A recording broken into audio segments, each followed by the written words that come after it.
Hey, ah, hey, ah, hey, ah, hey. Hey, ah, hey. Hey, ah, hey. They'll miss me when I do.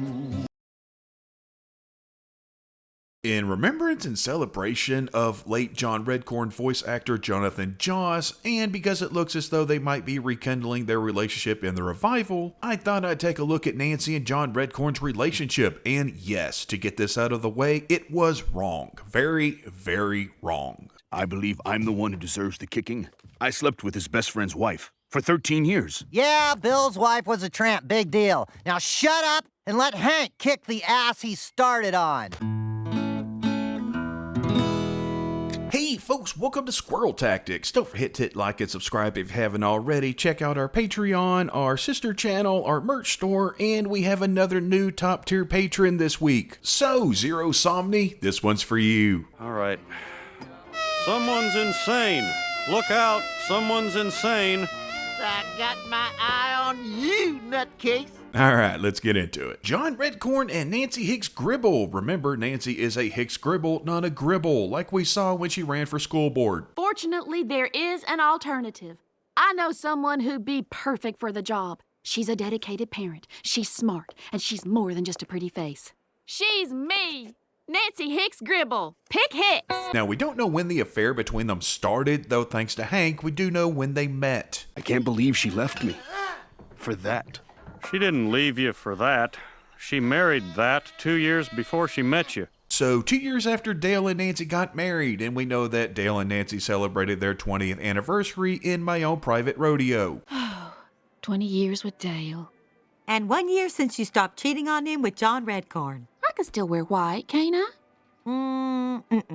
But Shug, if I don't wear white, Dale might get suspicious. By the way, some people argue that this is 20 years after they met, except we know when they met, and that was in middle school. You guys should have a carnival like we did in middle school. I met Nancy at the kissing booth, even with the taste of 200 boys on her lips. That kiss was magical. Yeah, that's kind of sweet, kind of creepy, but we'll come back to that. Also, I could be wrong, but I'm pretty sure that this is Nancy in the background here when the guys were in high school. Well, we finally got to the bottom of Boomhauer's car. We thought it was the starter motor, but it was actually the alternator. You should see it sometime. I'm not doing anything Friday night. Oh, good. I'll have Boomhauer drive it over. And yes, that also looks to be the girl that Boomhauer was seeing when the whole Miss Sally fiasco went down, which is probably the car that Hank was referring to. Wait a second. Kid A-Dynamite has got it. Why don't we take Boomhauer's car for a joyride? Joyride? That sounds fun. What matters is that it can't be 20 years after they got together because they were probably together back in high school. So, 20th anniversary and 1 year after ending her relationship with John Redcorn in an episode set in 2002 means they were married in 1982. 2 years later, Nancy and John Redcorn meet in 1984. 14 years ago, I was gassing up my Jeep and I met... They would have had to have started the affair rather quickly because Joseph was born around 1985. He's the same age as Bobby, who turned 12 in 1997. So, yeah, born in 1985. So, the affair lasted from 1984 until it ended in season 4's Nancy Boys, which was set in the year 2000. I have to cancel tonight's session. What? I have a headache. So? Just take an aspirin. Here's the thing.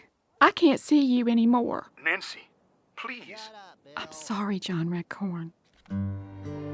Roughly 16 years, not quite the 17 the original math tells us, but also different from what is ever mentioned in the actual show. It does need to be mentioned that John Redcorn said it had been 14 years since he'd met Nancy in an episode set in the year 2000, meaning they met around 1986, but that doesn't work because of Joseph's age. The length of the affair is brought up multiple times. Hey, baby! How about a couple of beers?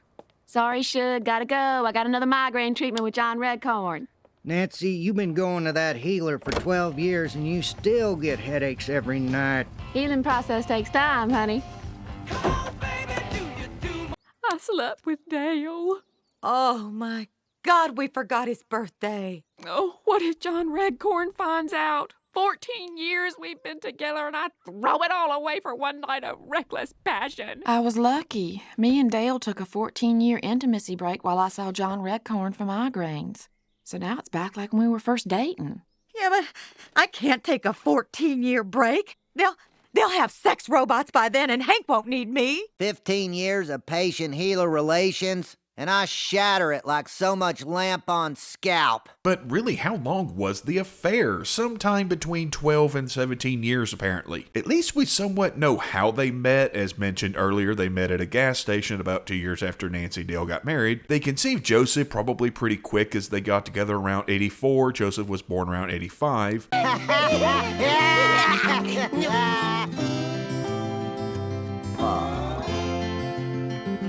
And of course, the way that this was kept from Dale was under the guise of Nancy getting treatments for her migraines. Her head actually hurt. I know that, but as I recall, that's how it started with Nancy Gribble. Hank, you are my friend. I promise you, I would never heal your wife in the way that I heal the wives of others. Helping hide and yet also spur on the affair was the Gribble's sex life or lack thereof. They're not even a real couple.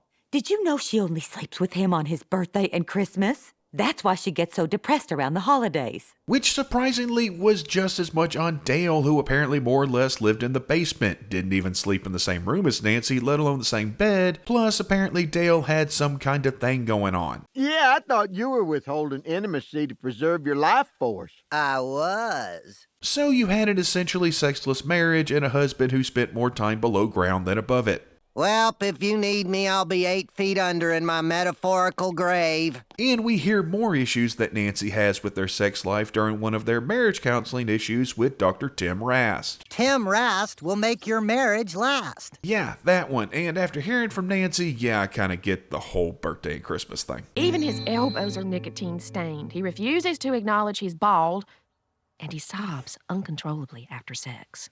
Well, crying can be a healthy release. Thank you, Doctor. But still, how could Dale not figure it out? He damn near catches them several times, as well as being in moments where it's pretty clear what's going on. And yet, Dale just doesn't ever see it. And yes, I'm aware that that's actually the joke of it. He's a conspiracy theorist that doesn't trust anything, yet somehow trusts his wife, who is constantly cheating on him right in front of his face. By the way, I could try to introduce each of these clips individually, but I figured it'd just be easier to do this. Damn it, this neighborhood is turning into Melrose Place. Yeah. Get the hell out of there. There's no smoking in the airport.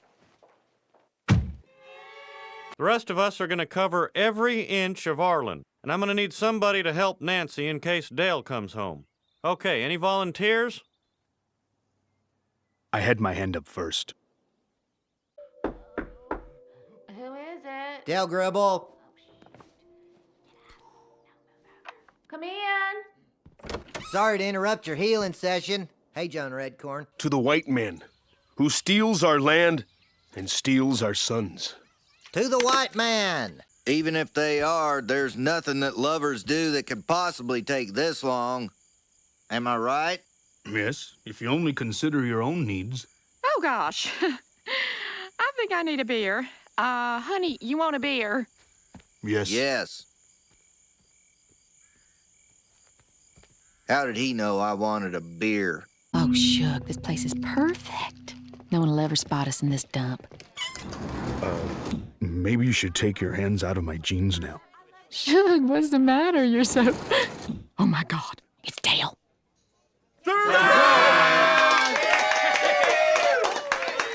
Happy birthday, baby. Happy birthday, baby. Next time it might not be a BB. I know what you're here for. Dale, this isn't how I wanted you to find out. Quit screwing around with my mower. You've got to be kidding. I don't kid about my mower. Now get inside and start massaging my wife. He's taking some of the fun out of this.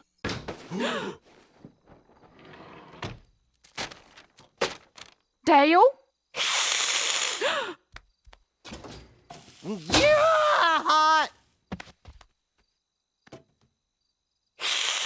You You need a shot, Shug.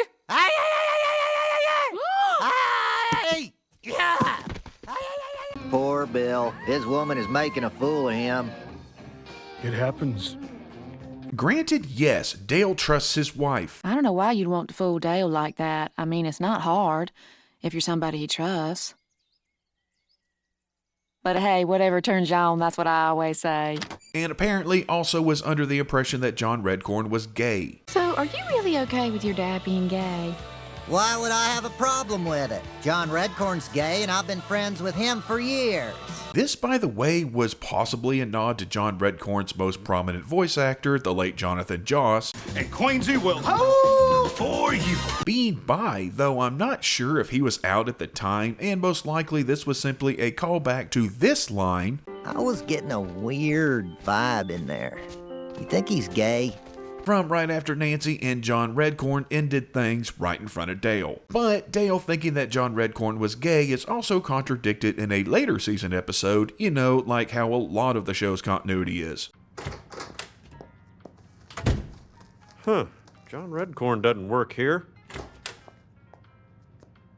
Oh, he works here all right. If by work here you mean having casual sex.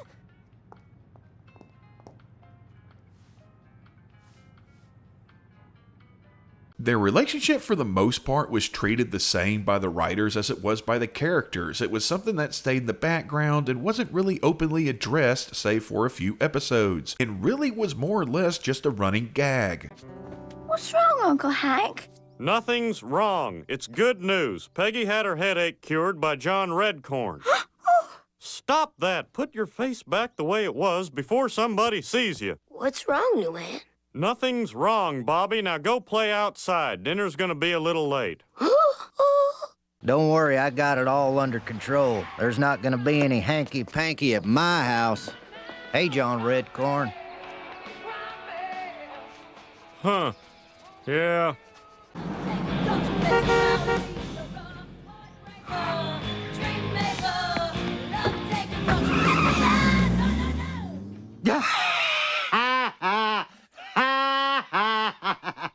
Hey, Dale, there's your wife's, Healer. Yeah, John Redcorn. Let's get some funny Indian stuff to do. Nancy. Ooh, man, I tell you what, man, you don't want to, I can't even, don't want to do this with, yo. Don't worry about Peggy. She does not have the same kind of medical condition that's causing Dale's wife to suffer unduly. Where is she? Joseph's getting to be a real lady killer, too. I reckon he gets that from his old man. Yeah, pretty much everybody knows about it. It was like the neighborhood's worst kept secret that everybody just figured out on their own and learned to live with rather than rock the boat. The guys do have a conversation about it at one point. Well, Hank tries to have a conversation and it doesn't go well and it's kind of long, so yeah. Does it bother anyone that we've known for years what's going on with Nancy and Dale doesn't? Nancy is having an affair with John Redcorn? This is the first I've heard of it. I am shocked. I am shocked. That's what I mean. I am appalled. Yeah, man, we'll be planning on family secrets, Hank. Man, we'll get a little scared and no cause, man. It was like a little turn around over red man. Turn around Dale actor, man. Look, can't we just discuss it for 5 seconds? I don't believe it. I've known Dale and Nancy for years, and they have a fair book marriage. Shut up, Bill. Which is very messed up. Like, it's all kinds of levels of messed up, and I'm not even going to try to defend it, but at least it somewhat bothers Hank, though that's mostly because he got guilt-shamed by Peggy, who herself eventually became somewhat accepting of it. Oh my God, they're eloping. This was after she finally figured it out and gave her husband a piece of her mind, which good on her because she's right to do so. And you, Dale Gribble is your friend. How could you be a look the other wayer? Now, Peggy, you're sort of freaked out because it's still fresh for you. Live with it a while. You'll see, you'll get used to it. It seems like even Bobby may have figured it out based off of this from King of the Anthill. The Queen's stupid. It looks just like the one on my dad's truck. You mean Dale Gribble's truck? Yeah, my dad. We don't know much about the actual affair. We don't see much of it. Like I said, it's in the background. Though we do know that John Redcorn's nickname for Nancy is Nan Nan. Not gonna lie, that sounds more like what you'd call your grandmother, but I'm not gonna nickname shame here. She apparently preferred it if he left his vest on while they did the deed, and John Redcorn did very much love her. It wasn't just some decade-plus long fling. All three of these things, by the way, we find out in a single scene when John Redcorn finds out that Hank had a sex dream about Nancy. It's Nancy? My Nancy? You're having dirty dreams about my sweet Nan Nan? Say, is that a new suede vest? Nancy used to like it when I kept the vest on during sex.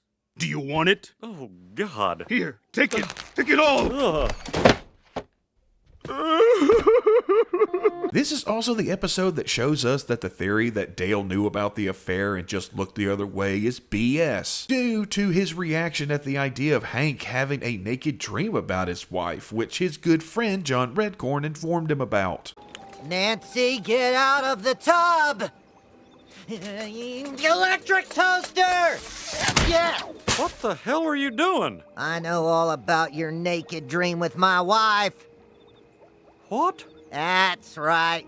John Redcorn told me everything. He's a true friend, unlike you. You know, if Hank's dream had been about men, I guarantee you that Con would have had the opposite reaction. He would have rubbed that into Hank's face in every opportunity he got. But I'd have to say, based off of Dale's reaction here, that yeah, he ain't sharing. Anywho, we also know that Dale is totally against even the hint of swinging. Are you suggesting we swing? I'm sorry, I don't share my Nancy with anyone. To go back to something earlier, the whole taste of 200 men on her lips thing specifically, his unwillingness to swing does count out the theory that he knew about the affair but kept quiet due to some, I don't know, hot wifing fetish. And of course, if I have that scene, I gotta show this one because it's just good old-fashioned comedy gold, in addition to one of the few times that Hank looks at Peggy like he legitimately can't believe what she just said. Swing? Absolutely not. You get Nancy and I end up with Dale. Who's the clear winner there, Dale? To be fair to Peggy, when she did finally figure the affair out and that whole Jamaican grandmother thing was all hooey, she was mad enough at Nancy that she walked straight into a sliding glass door. Oh! And yeah, of course, I can't think of Peggy finding out about the affair without thinking of one thing, and I'm willing to bet it's the same thing each and every one of you thinks of first as well. Stay with me now. Peggy Hill. Well. John Redcorn. Well. Well, John Redcorn. Peggy Hill. We only see one flashback of the two of them, and it was pretty short, but we do find out that Nancy's ringtone for John Redcorn is Cherry Pie by Warrant. She's my cherry pie. And I'm guessing that kitchen table is pretty daggum sturdy. Oh, that must be, men.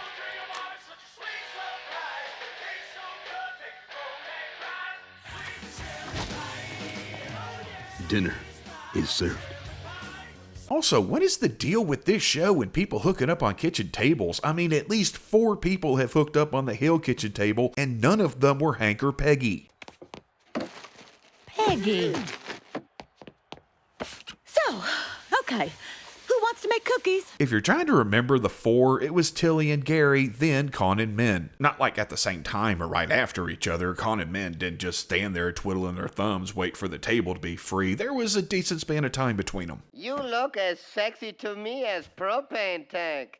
I tell you what. Hey, this tastes pretty good. Can I keep it? John Redcorn is the one that gets called out on location when Nancy pitches a fit while filming Hank's cowboy movie. And I'm guessing the implication here is that she and John Redcorn hooked up in Dale's Bugabego, while he and everyone else waited outside for them in the Texas summer sun, which, just wow. If the van's a rockin', don't come a knockin', but, I mean, Dale's right there.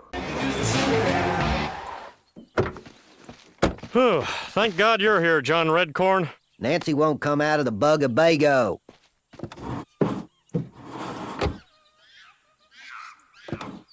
Nancy has a headache and requires treatment. I will need about an hour. And a bottle of Asti Spumante. I'll get it. For those unaware, Asti Spumante is an Italian sparkling wine whose production is primarily focused around the towns of Asti and Alba. It's apparently sweet and has an alcohol content between 6 and 9%. I'm not much of a wine swiller. Pagan. I didn't realize you were such a connoisseur. Don't get me wrong, I'm not against a nice wine to complement Cabot cheese. Boy, that cheese. Just saying, I don't know much about wine, and I haven't really found anything special about Asti Spumante. Doesn't seem expensive or rare or anything, so I'm not sure if there's a specific connection to anything. We can't talk about the affair without talking about their love child, Joseph John Gribble. But I barely see my son since we broke up. Shug, he's Dale's son, remember? See that now. But when it comes time to get him into college, let's see what box you check. He's probably not wrong, but I figure if Joseph wound up going to college, it'd be for playing football. John Redcorn does try to have some semblance of a relationship with Joseph. Joseph hates me. Why would Joseph hate you? He barely knows you. Though it's from enough of a distance and so sporadically spread out that his attempts to be closer to Joseph often just come off as creepy. Sorry, I thought you were Mr. Redcorn. Oh, that guy creeps me out. However, at some point in the series, roughly around Vision Quest in Season 7, John Redcorn stopped showing any interest in Joseph, though he does end up saving him and trying to set him on the right path in that episode. Whoa. I didn't mean to shoot. It was an accident. You won't catch a bullet. I'm not shooting the panda. Like a lead buffalo. Strong, independent. That will be your path. Also, that man caught an arrow. Yeah, he's wrong for playing Master Blaster with Nancy for a decade and a half, then trying to be a father when it was convenient for him, going so far as to say this in the last episode he's shown to be any form of parent to Joseph. I have relied on others to raise my son for too long. No offense, but it ends now. But that man just caught an arrow. That's impressive. That's damn impressive. However, speaking of children, let's not forget that while the affair was ongoing, John Redcorn was also seeing other women, such as fathering a daughter with a stripper going by the name of Candy, whose existence Nancy is none too pleased about when it comes to her attention. Both the stripper and the daughter, by the way. But there must be some mistake. That's not what the DNA says. Well, it's wrong. Dale never cheated on you. Of course not. The aliens. Never?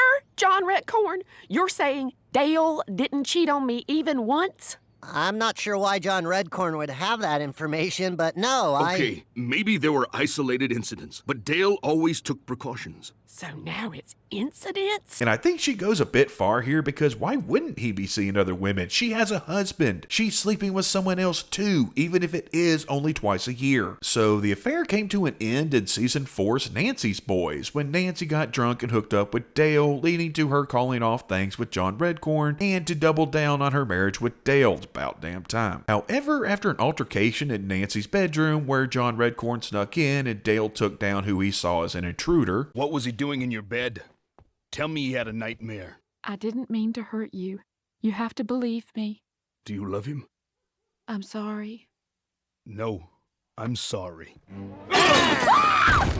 Nancy reconsiders things after seeing John Redcorn looking so helpless on the ground, while Dale secretly goes to apologize and strengthens the friendship between the two. I'd like to take this occasion to point out Peggy being right. She is 100% correct here. Nancy had a chance to start fresh, and the only person stopping her was herself. This is your chance to give up the excitement of an affair and have a normal life with your husband. I'm sorry, Shug. Maybe monogamy works for you and Hank, but it does not work for me and Dale and John Redcorn. And at that point, Nancy realized that the love for Dale was the love she'd been searching for the entire time. That the real treasure was the husband she'd had along the way. So she turned her back on John Redcorn and moved forward into a bright new tomorrow with... Well, I've heard another expression.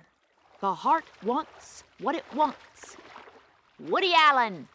Nancy, wait! He married his daughter! her! Yeah, that didn't happen, because of course that didn't happen. That woman's got an itch like a founder of Arlen that's caught the clap so many times it's called applause. And the only man that can scratch it is John Big Chief Redcorn. Come on now, we could all see her calling him that. Nancy crawls back to Redcorn's trailer. Not literally, that would be for miles and take forever. Figuratively, she crawls back to John Redcorn's trailer. But because he'd become closer to Dale while Dale was helping him with his case against the U.S. government, and at that point genuinely viewed Dale as a friend, it was John Redcorn who actually chose to end the affair. I'm sorry, but no. You bastard! After all the help I've given you? Dale, you've become a true friend, which is why it would be unprofessional of me to continue seeing your wife. And props to John Redcorn here. He recognizes that what he's been doing is wrong, that he's screwing over someone who has done nothing but help him and who has raised his son in a loving home. It's great that he sees the error of his ways and moves on, ending the affair once and for all. What's your favorite local hotspot? Remember when we found your hotspot? Bobby, room. But he's getting out his guitar. Now. Damn it, Johnny, you did so good for like 7 seasons, but then we get to season 11's Hair Today, Gone Tomorrow, where Nancy starts to lose her hair and finds out that apparently balding due to the subconscious stress of longing for a former affair partner is hereditary. So what you're telling me is if I want my hair back, I have to get back together with John Redcorn. Or you'll regret it for the rest of your life. John Redcorn is pushing pretty hard out of pretty much nowhere to rekindle things, and it seems like Nancy is gonna go for it after some hemming and hawing. Plus, keep in mind that this is Nancy we're talking about here. She's not exactly what I would call a bastion of morality, and she's damn near goat status when it comes to justifying her own crappy behavior. Have you told Dale yet? I've thought about it, but telling your husband you cheated on him is such an unpleasant conversation. Ultimately, though she meets up with Redcorn in order to rekindle things, Dale ends up showing up and, under the impression that the world was going to end in like half an hour, it's an odd episode, confesses to Nancy how much she means to him, and she again comes to the realization that what she's doing, or wants to do, is wrong and she needs to be true to the one who's true to her. Nancy, my lover, my teacher, my friend, I don't want to see me without you.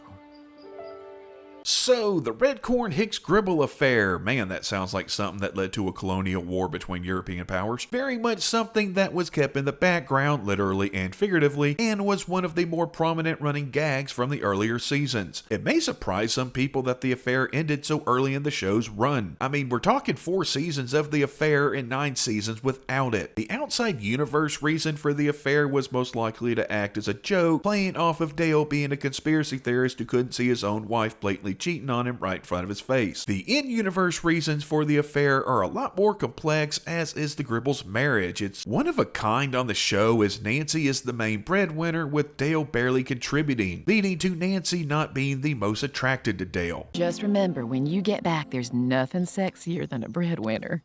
Would you want to sleep with a bum? Adding in the fact that Dale spends most of his hours, waking and otherwise, either in the alley, at the gun club, the Arlen Gun Club, now accident-free for almost a week, or in the basement. The two don't seem to spend much time together, causing a breakdown in their intimacy. I don't want to abuse the privilege, but I need you to get Dale out of the basement again. All right. Everybody ready? And go. Dale, honey, pizza's here. Pizza. Ah! No! Nancy! Look, Nancy, they're taking... Ah! As far as why no one ever told Dale, well, I think different characters had different reasons, be it that they didn't see it as any of their business, or they didn't want to risk breaking up a happy home, or simply because they didn't want to have to deal with the aftermath of an emotionally destroyed Dale. I mean, let's remember what happened when he lost the presidency of the gun club. How long am I going to have to look at Dale moping around in his underwear? Oh, there goes the underwear. It wouldn't surprise me if they had also kept quiet about Lenore cheating on Bill. Granted, Bill knew she was cheating, but I bet they kept that subject as low-key as possible. In real life, yeah, that kind of thing sadly happens. People don't want to rock the boat. Again, I'm not defending it. They should have told him. John Redcorn is also not without fault here. He knew she was married and he didn't care. He went after what he wanted, and to hell with who it may hurt in the process. Two people it certainly affected were his two kids. Fun fact, Joseph's prepubescent voice and Kate's voice are one and the same and were both performed by the late Brittany Murphy. I like hand grenades because you can shove them in people's mouths and watch their intestines blow out.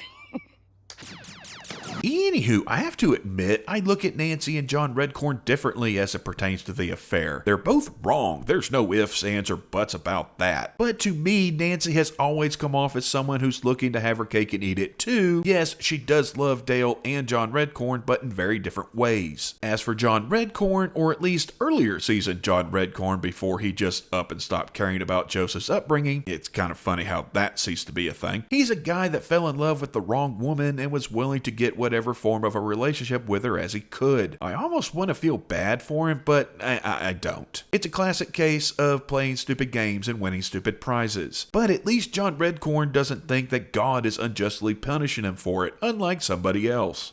Why is God punishing me? Why, Shug? Thanks for watching, folks. We'll see y'all next time. There's a hole in the jar where the cookie should go. There's a hole in the tank where the fishy should go. Hey-ya, hey-ya.